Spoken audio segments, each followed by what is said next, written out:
এখন সোশ্যাল মিডিয়াতে সবচেয়ে হাইপ একটা রেস্টুরেন্ট হচ্ছে টোকিও গ্রিন ভিউ, যেটা মাইজদিতে ওপেন হয়েছে। কোরবানিদের সারাদিনে ধকল শেষে আমরা সন্ধ্যাবেলা বের হই, আর এই রেস্টুরেন্টটা অনেক দূর থেকে খুবই জমকালো দেখা যাচ্ছিল। ঈদের দিন যে এত পরিমাণে মানুষ যে রেস্টুরেন্টে যায় সেটা আসলে আমার ওখানে না গেলে জানা হতো না। আমি সেখানে গিয়ে প্রায় 40 মিনিটের মতো দাঁড়িয়েছিলাম। আমরা যেহেতু সন্ধ্যার সময় গিয়েছিলাম, আমরা শুরুতে ওদেরকে বলেছিলাম যে আমাদেরকে 2টা টাকোস আর এর সাথে একটা মিট বক্স সাথে কোল্ড ড্রিঙ্কস দেওয়ার জন্য। কিছুক্ষণ পরে ওরা এসে বলে যে ওদের কাছে মিট বক্স শেষ হয়ে গেছে, কিন্তু ওদের কাছে টাকোজ আছে। তো টাকোজের পাশাপাশি আমরা যদি অন্য কিছু অর্ডার দিই, টাকোজের সাথে আমরা কি খাবো অনেক ভাবা চিন্তার পরে আমরা আমাদের জন্য মিডিয়াম সাইজের ঢাকাই পিৎজা ওদেরকে অর্ডার দিই। অর্ডারটা প্লেস করে আমি চলে যাই ফ্রেশ হতে ওদের ফিমেল ওয়াশরুমে, কিন্তু সেখানে গিয়ে দেখি যে ওদের ফিমেল মেল একটাই ওয়াশরুম। অনেকক্ষণ দাঁড়ায় থাকার পরে যেটা দেখলাম যে একজন ওখান থেকে বের হয়েছে, সেখানে লাইট নেই। আমি আস্ক করছি যে লাইট কেন নাই, বলতেছে যে লাইটে কি নাকি প্রবলেম আছে,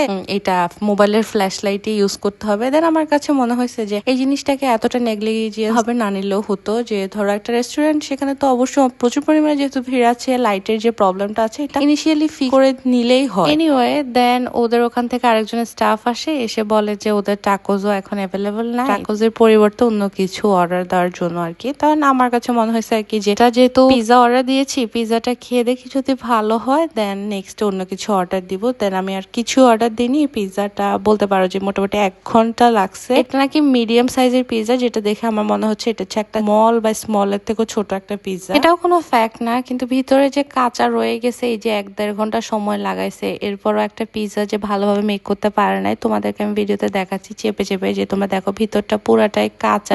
আমি একদম পুরাপুরি ডিসঅ্যাপয়েন্টেড হয়ে গেছি। একটা রেস্টুরেন্ট নিউলি ওপেন করলে অনেক ডিফিকাল্টিজ আসবে, এটা খুবই স্বাভাবিক বিষয়। বাট আমার কাছে মনে হয়েছে আর কি ওদের রেস্টুরেন্টে ওদের স্টাফদের মধ্যে যে চেইন অফ কমান্ড ওইটা খুব একটা নেই। আর সব থেকে বড় কথা হচ্ছে একটা রেস্টুরেন্ট ডেকোরেশন কিন্তু মেন বিষয় না, খাবারটা হচ্ছে আসল। আমার মনে হয়েছে সন্ধ্যা থেকে রাত 10টা পর্যন্ত যতটুকু সময় আমি সেখানে খাবারের পিছিয়ে দৌড়ানোর পরে যে ছোট একটা স্মল সাইজের পিৎজা পেয়েছি মিডিয়াম সাইজের নামে, ভিতরে কাঁচা, বাথরুমও লাইট নাই, মানে আমার পুরা সময় টাকা সবই নষ্ট।